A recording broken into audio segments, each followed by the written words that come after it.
नमस्कार दोस्तों, श्री माता बगलामुखी की ये पावन तस्वीर देखकर आप समझ ही गए होंगे कि आज मैं आपको हिमाचल में कांगड़ा ज़िले के वनखंडी क्षेत्र में माता बगलामुखी के पावन धाम में लेकर आई हूँ, जहाँ पे माता जी का सिद्ध पीठ विराजमान है और यहाँ पे दर्शन करने मात्र से इंसान के सारे कष्ट दूर हो जाते हैं।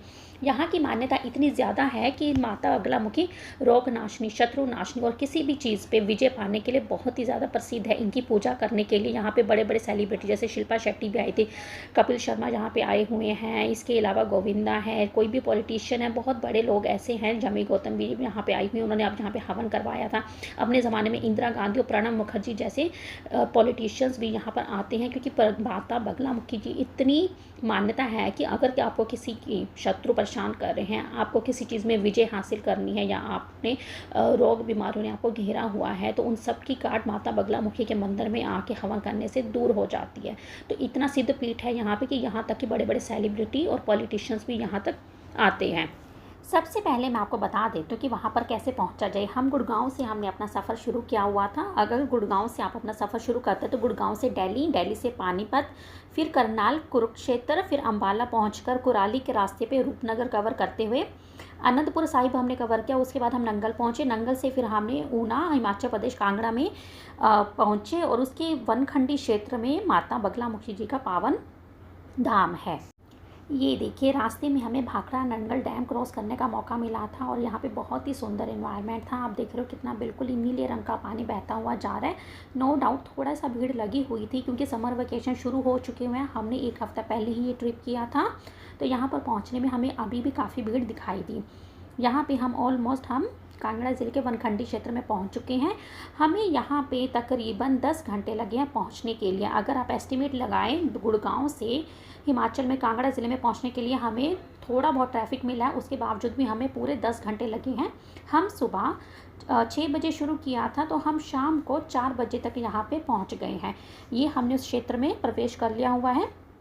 मेन रोड से माता जी के भवन की एंट्री आती है, लेकिन हम बैक साइड से जा रहे हैं क्योंकि हमने जो होटल बुक किया हुआ है यहाँ पे वो श्री पीताम्बरा देवी के नाम पर है और उसका एंट्री गेट बैक साइड पे है। तो मैं आपको इसकी एंट्रेंस भी बाद में दिखाऊंगी। अभी हमने अपने होटल की तरफ प्रस्थान किया। अगर आप सामने देखोगे राइट हैंड साइड पे माता बगलामुखी जी का पवित्र धाम दिखाई दे रहा है और बिल्कुल जो हमने होटल बुक किया हुआ है, जहाँ पर हमने रहने के लिए सुविधा ली है, उसके बिल्कुल ही बैक साइड जो उसका गेट नंबर 2 है, वहीं पे है होटल श्री पीताम्बरा जी के नाम पर है। क्योंकि माता बगलामुखी जी का दूसरा नाम पीताम्बरा देवी भी है और मैं आगे चल के बताऊँगी भी कि इनका नाम पीताम्बरा देवी क्यों पड़ा है। अभी मैं आपको दिखा देती हूँ, होटल के बारे में बता देती हूँ, क्योंकि कभी भी आप फ्यूचर में यहाँ पे आओगे तो आपको भी रहने के लिए और होटल बुकिंग कराने के लिए सुविधा मिलेगी। तो यहाँ पे पार्किंग आपको काफ़ी मिलेगी, एम्पल, बहुत ज़्यादा पार्किंग है इनके पास, क्योंकि पूरा एक क्षेत्र ऐसा है कि पूरा खाली पड़ा हुआ है। कहीं कहीं पे भी कुछ होटल बने हुए, 2-4 ही गिनती के होटल हैं। ये पूरा होटल है जहाँ पे हमने स्टे किया हुआ था। ये आसपास का मैं पूरा क्षेत्र दिखा रही हूँ आपको। कांगड़ा ज़िले में है, वनखंडी क्षेत्र का नाम है। बहुत सारी आपको पार्किंग की स्पेस मिलेगी, कोई दिक्कत नहीं आएगी। दिल्ली गुड़गांव से आते हैं तो 8 से 10 घंटे इसमें लगते हैं। ये इसका एंट्री गेट है। मैं अंदर चल के आपको रूम की भी दिखा देती हूँ, ताकि कभी भी आपको होटल पहले से बुक करना तो आप कर सकते हैं। होटल का जो हमने रूम्स भी हैं वो बहुत हाइजीनिक है, अच्छे हैं, साफ़ सुथरे हैं। और देखिए, क्योंकि माता पीताम्बरा देवी को पीला रंग बहुत पसंद है, इसलिए होटल का रंग भी इन्होंने बिल्कुल पूरा पेंट उसको येलो कलर से ही किया हुआ है। माता बगलामुखी को पीला रंग बहुत ही पसंद है और वो क्यों पसंद है ये भी मैं आगे बताऊंगी। पूरा इतिहास आपके साथ आज शेयर करूंगी। आई होप आपको मेरा ये वीडियो अच्छा लगा होगा, और अगर अच्छा लगा तो अभी साथ साथ इसको लाइक कर दीजिए, चैनल को सब्सक्राइब कर लीजिए। ये देखिए, ये मैं आपको रूम अंदर से दिखा रही हूँ। इसमें एक टीवी लगा हुआ आपको मिलेगा। रूम पे अच्छे से वॉल पेंटिंग हो रखी हुई है। इसमें आपको विंडो है, साथ में एक बेड लगा हुआ मिलेगा। प्रॉपर हाइजीनिक है, नीट और क्लीन है। साथ में एक वॉशरूम अटैच है। इसके साथ गीज़र की सुविधा है। यहाँ पे एसी की सुविधा नहीं है, क्योंकि यहाँ पे हमेशा ठंड ही रहती है। ऐसा एसी की कोई रिक्वायरमेंट नहीं होती है। हमने विदाउट एसी ही ये रूम लिया हुआ है, और विदाउट एसी इस रूम का खर्चा हमें 1500 पर डे पड़ा हुआ है। इतना सस्ता है। ये फूड इंक्लूडेड नहीं है, फूड के लिए आपको सेपरेट पे करना पड़ता है। Just for the hotel room आपको 1500 में मिला है ये, फिर विदाउट एसी। आप चाहो तो अपने लिए भी बुकिंग कर सकते हो। जो एसी रूम थे वो आपको 2000 ऑनवर्ड्स में बुकिंग मिल सकती है। और हम ऑफ सीज़न में आए हैं तो इसलिए हमें थोड़ा सस्ता भी मिला है। ऑन सीज़न में हो सकता है इसके रेट थोड़े से वेरी करें, 19-21 का फ़र्क हो। ये हम सेकंड फ्लोर पे हैं जो हमने होटल का रूम लिया हुआ है, और होटल के सेकंड फ्लोर से मैं आपको दिखा देती हूँ पूरा। ये उन्होंने ऊपर छत पे जब टेरेस बना हुआ है वहाँ से मैं आपको आसपास का एरिया दिखा देती हूँ। पूरा हिमाचल की व्यू आती है, आप देखोगे बहुत प्यारी हिमाचल की व्यू आ रही है, पेड़ ही पेड़ और पहाड़ ही पहाड़ हैं। अभी इस टाइम पे ये हमें ऐसा इन्वायरमेंट देखने को मिलता है। और जब माता बगलामुखी जी की यहाँ पे स्थापना हुई होगी, आप सोचो उस ज़माने में यहाँ तो कंस्ट्रक्शन भी नहीं होती थी, तो हर जगह सिर्फ पहाड़ ही पहाड़ होंगे। कैसे माता बगलामुखी जी ने यहाँ पे स्थापना की होगी, यहाँ पे सिद्धपीठ बना होगा, कैसे लोगों ने यहाँ पे पूजा की होगी, ये तो हम सोच भी नहीं सकते। अभी तो हमें बहुत सहूलतें मिल गई हैं कि हम आराम से यहाँ पहुँच जाते हैं, लेकिन उस ज़माने में लोगों के लिए पहुँचने के लिए यहाँ पे बहुत ही मुश्किल होती होगी। और वो सच में एक तपस्या की तरह ही होता होगा कि जो माता जी के यहाँ पे दर्शन करने आता होगा। तो ये यहाँ का मेन गेट है। हम शाम को 4 साढ़े 4 बजे यहाँ पहुँच गए थे। तो अभी हम फ्रेश होके नहा धो के थोड़ा सा ब्रेक लेके चाय कॉफ़ी पी के माता जी के दर्शन करने आए। अभी इस टाइम ऑलमोस्ट 6 बज गए हैं, शाम होने वाली है। और जहाँ तक फेमस है कि माता बगलामुखी जी की जो पूजा का उचित समय है वो शाम के 6 बजे से लेकर रात के 12 बजे तक है, क्योंकि माता बगलामुखी जी को रात्रि बहुत प्रिय है। रात के समय ही हवन करने से अब फेमस है कि अगर रात्रि के समय आप माता बगलामुखी जी की पूजा करते हैं संध्या के बाद से और हवन करते हैं तो आपको अपने मन वांछित फल मिलते हैं, मनोकामनाएं पूरी होती हैं। माता को भी ये विधि बहुत प्रिय है। तो ये प्रांगण बना हुआ है, सामने दिखाई दे रहा माता बगलामुखी जी का मंदिर है। लेफ्ट हैंड साइड पे यहाँ पे उन्होंने कुछ शॉप्स बनाई हुई है। हालांकि जब हम पिछले साल यहाँ पे आए थे तो यहाँ पे कंस्ट्रक्शन हो रही थी, और आज हम जब आए हैं 1 साल बाद तो यहाँ पे ये शॉप्स बन गई हुई है। पुजारी जी जो व्यवस्था की है, छोटे छोटे शॉप्स बना के यहाँ पे आप मंदिर से रिलेटेड सारा सामान ले सकते हो। माता जी को चढ़ाने के लिए आपको कपड़े मिल जाएंगे, प्रसाद मिल जाएंगे, रोली मोली टीका, हर चीज़ जो भी आपकी श्रद्धा आप यहाँ से ले सकते हैं। पार्किंग की मंदिर के अंदर भी स्पेस है। और ये बैक साइड डोर से हम आए हैं, गेट नंबर 2 से। इसकी दूसरी तरफ गेट नंबर 1 है जो ऑन रोड ही आपको पड़ता है। तो ये इस तरह से आप इसमें एंट्री कर सकते हो। दोनों तरफ सीढ़ी बनी हुई है, आपको सारी सुविधाएं यहाँ पे मिल जाती हैं। ये जो मंदिर आप देख रहे हो ये महादेव जी का मंदिर है। जो बगलामुखी है महादेवी, वो माता पार्वती जी का ही एक रूप है। और उन्हीं के साथ उनको महादेव जी का भी मंदिर बना रखा हुआ, क्योंकि जहाँ जहाँ माता पार्वती जी होंगी, जहाँ जहाँ आदि शक्ति होंगी, वहाँ वहाँ आदिकाल भी होंगे, महाकाल भी होंगे। तो हर माता जी के मंदिर के पास भैरव जी, हनुमान जी या फिर आपको महादेव जी का मंदिर अवश्य मिलेगा। देखिए यहाँ पे कितनी भीड़ है, बहुत सारे श्रद्धालु आए हैं जो माता जी के दर्शन करने आए और अपनी मनोकामनाएं मांगने आए। मैं थोड़ा सा इस मंदिर के बारे में आपको इतिहास भी बता देती हूँ। जो माता बगलामुखी जी है ये माता आदि शक्ति का स्वरूप है। ये एक शक्ति पीठ है, ये एक सिद्ध पीठ है उनका। क्योंकि जो माता बगलामुखी जी है ये माता आदि शक्ति की, माता पार्वती की 8वीं महाविद्या है। कहते हैं पुराणों में कि टोटल माता जी की 10 महाविद्याएं हैं, जिसमें से माता बगलामुखी 8वें नंबर की महाविद्या है। और इनके बारे में एक और कथा प्रचलित ये है कि एक बार एक राक्षस ने ब्रह्मा जी का सारे वेद और ग्रंथ चुरा लिए थे और उसको पाताल में छुपा दिया था। और उसे वरदान भी था कि कोई भी उससे वो वेद ग्रंथ वापस नहीं छीन सकता, और पानी में कोई भी मानव या देवता, मनुष्य या देवता उसको पानी में आकर नहीं मार सकता। तो ब्रह्मा जी ने माता आदिशक्ति की घोर तपस्या की थी, प्रार्थना की थी, उनसे विनती की थी। तो माता आदिशक्ति ने बगलामुखी माता का रूप लिया था और एक हल्दी की तरह उनका वर्ण था, पीले रंग का उनका वर्ण था, जैसे हल्दी से वो उत्पन्न हुई थी। माता बगलामुखी ने उस राक्षस का वध करके फिर सारे वेद ग्रंथ पुनः ब्रह्मा जी को वापस लौटाए थे। तब से उनका नाम ब्रह्मा जी ने बगलामुखी रखा है। अदरवाइज उनको माता पीताम्बरा देवी भी पीला वर्ण होने के कारण पुकारा जाता है। कहते हैं एक बार रावण ने भी माता बगलामुखी की आराधना की थी, तपस्या की थी, और उसने पूरे ब्रह्मांड पे विजय हासिल की थी, तीनों लोकों का अधिपति बना था। और दोबारा से पुनः श्री राम जी ने भी माता बगलामुखी की आराधना की थी ताकि वो रावण पर विजय पा सके और माता सीता को वापस ला सके। तो उन्हों को भी माता बगलामुखी ने वरदान दिया था, जीत का आश्वासन दिया था कि वो जीत कर ही आएंगे, और उन्होंने रावण पर विजय पाई।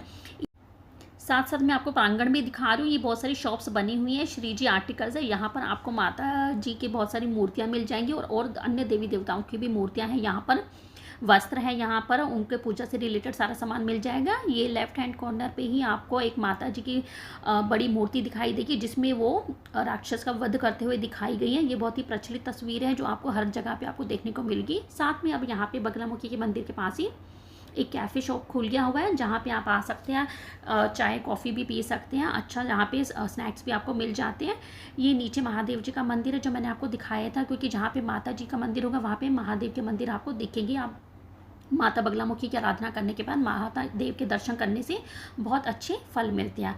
और सारे मंदिर में आपको हवन कुंड या यज्ञशाला भी दिख जाएगी, क्योंकि हवन करने के यहाँ पे प्रचलन है। हर जगह पे आपको यहाँ पे एक अलग से यज्ञशाला और हवन कुंड बने हुए हैं, ताकि आप वहाँ पे जाके हवन रखवा सकते हैं। जैसे कि मैंने आपको स्टार्टिंग में बताया ही था कि बहुत बड़े बड़े सेलिब्रिटी तक यहाँ पे आते हैं, पॉलिटिशियन तक आते हैं हवन करने के लिए, जिससे हवन आप करते हो, जो भी अपनी मनोकामना से उस हवन को करते हो, तो आपको उसका मनोवांछित फल मिलता ही मिलता है। और ये मैं अपने एक्सपीरियंस से बता रही हूँ, क्योंकि ये एक्सपीरियंस मैंने भी किया है। मैं बहुत टाइम पहले से बहुत बीमार रहने लगी थी, लेकिन मुझे किसी ने बताया कि अगर मेरे को कोई दवाई नहीं लग रही है, मेरे को दवाइयाँ लगनी बंद हो गई थी, मेरी तबीयत ठीक नहीं हो रही थी, इतनी छोटी सी उम्र में ही मेरे को अर्थराइटिस हो गया था। तो लेकिन किसी ने हमें बताया कि आप माता बगलामुखी के शरण में जाएं, आपकी सारी मनोकामनाएं पूरी होंगी। तो हमने माता बगलामुखी के पिछले साल आए थे, हवन करवाया था अपनी तबीयत ठीक होने के लिए, इस मनोकामना से कि मेरी तबीयत जल्दी से जल्दी ठीक हो। तो जैसे ही हमने हवन करवाया था, उसके कुछ महीनों में ही, 2 से 3 महीनों के अंदर ही मेरी तबीयत में बहुत सुधार आया। मेरा स्वास्थ्य पहले से बहुत ठीक हो गया, और जो दवाइयों का पहले असर नहीं होता था मुझ पर, वो दवाइयों का भी असर होने लग गया। तब से ही मुझे माता बगलामुखी पे ऊपर पूरा भरोसा, इतना विश्वास आ गया कि हम सच्चे मन से अगर माता जी से कुछ भी मांगेंगे तो वो हमें देती ही देती है। कोई भी संतान अपनी माता से कुछ भी मांगता है तो उसको मिलता ही मिलता है, चाहे वो बीमारी से रिलेटेड हो, रोग से रिलेटेड हो, चाहे आपको किसी शत्रु पे विजय पानी हो, चाहे आपको किसी काम धंधे को सेट करना हो, या अपने करियर को बनाना हो। तो किसी भी मनोकामना से आप यहाँ पे आ सकते हो, आपकी सारी मनोकामनाएं पूरी होती हैं। ये पूरा मंदिर भव्य रूप से बना हुआ है। यहाँ पे माता जी की ज्योति जली हुई है, अखंड ज्योति है, जो सदैव जलती रहती है, कभी नहीं बुझती है। तो ये माता जी की ज्योति यहाँ पे रहती है। ये मेन मंदिर है। अभी शाम का समय हो रहा है, आरती शुरू होने वाली है। चलिए पूरे मन से और श्रद्धा से माता जी की आरती को सुनते हैं। जय माता दी।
शाम के 5 से लेकर 8:30 बजे माता जी की आरती का समय होता है। इस समय को मंदिर के भगवती अंदर पूरी रास्ता जारी मेरी जाती है। अभी सभी पुजारी होते हैं, उनके भोग का सामान लेके जाते हैं, उनको भोग लगेगा। उसके बाद सभी भक्तजनों में प्रसाद बटेगा।